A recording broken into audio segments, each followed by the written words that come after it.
Are you an Hyrox athlete? Do you want to do a personal best? Do you want to do a performance out of the roof to impress your gym mates? So this video is for you. Hello, my name is Tiago Lousa. I'm an Hyrox master coach and elite level athlete.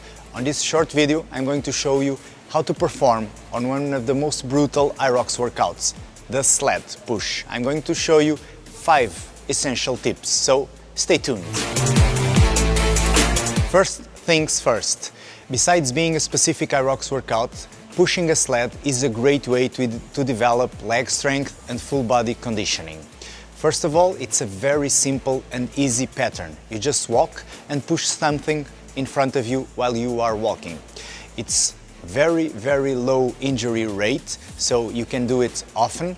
It is very good to build power, to build strength, to build stamina, and you can use it many times and as many times as you wish, because as it doesn't have an eccentric phase, you can do it without causing a lot of damage to you, and so on the days after training with the sled, you won't be sore. So let's start with some general indications. First of all, you are moving a lot of weight, so you need to keep a neutral spine.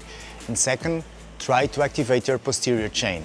The glutes, the hamstrings are very important muscles that you should activate and use while pushing a sled. And then you must think that also on the posterior chain, the lower muscles need to be properly prepared to push a sled.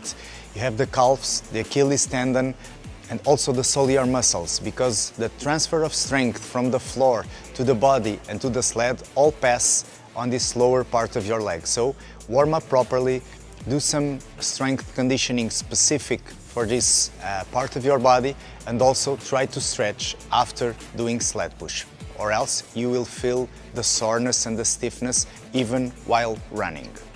Let's talk about the weight of the sled.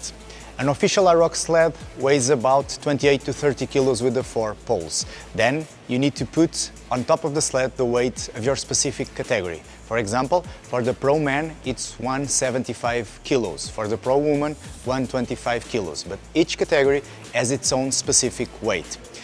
Another thing that you need to take into account is the type of floor.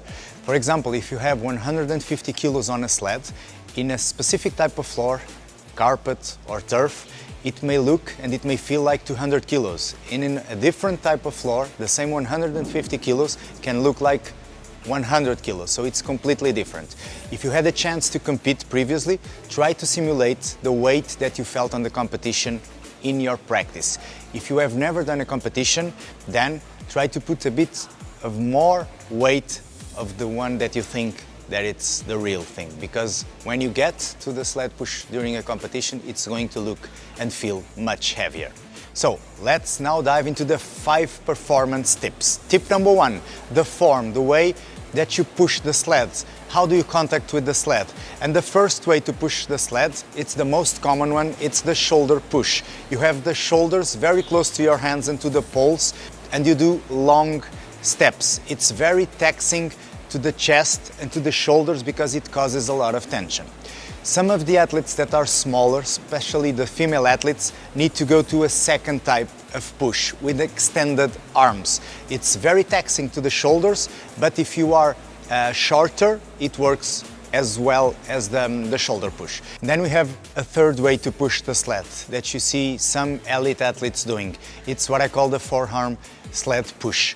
You take your arms around the poles, you take some weight off the sled, sometimes the rear part of the sled even comes out of the ground, and then you push the sled. As you are closer and your feet are closer to the sled, you need to do very short steps, very consistent walks, and then some problems might appear, because when you take the weight out of the rear part, it shifts to the front, and then sometimes the sled gets stuck. This is good because it can help you to activate more your posterior chain, and this can be helpful on the run. So you need to find which way suits you the best. Test all the 3 different forms if you're a male athlete, specifically the first and the third one. Tip number 2, the start, the first push. You need to use your weight. Mass moves mass. Keep your feet together, use the weight and shift the weight of your body against the sled and do it powerfully. Think like you are doing 20 calories on the assault bike, the first 4 to 5 seconds you need to go really hard from the start. Do the same on the sled. Do 3-4 steps really hard, break the inertia, and then stabilize. Tip number 3, the stride, the type of step that you are going to do during the push. You can either do very small, short, fast steps, or you can opt by doing longer, stronger steps. This second one is good for stronger, bigger athletes, and the first one for smaller athletes. Personally, I prefer to use smaller, faster steps. For me, it's like running a very steep hill. It's what they call the baby steps. I really do lots of steps, short ones, but sometimes during a race I change. I do some meters with short steps and then some other meters doing longer steps. See what adapts and adjusts the best to you. Tip number 4, how to pace in competition. First of all, you need to practice exactly what you are going to do while competing. Know your distance and know exactly the number of steps that take you to complete that distance. It's 12.5 meters times 4. You need then to define your rests. How many steps are you going to take before taking each rest? And how many seconds are you going to rest between sets? Then you need to train under fatigue. It's completely different, the size of your steps when you are fatigued or when you are not. Also, your breathing is going to be different and you are going to feel the need to stop sooner. So train and practice under fatigue.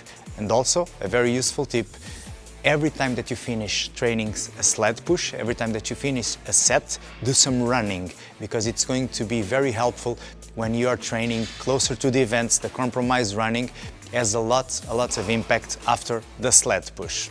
Tip number 5, the shoes.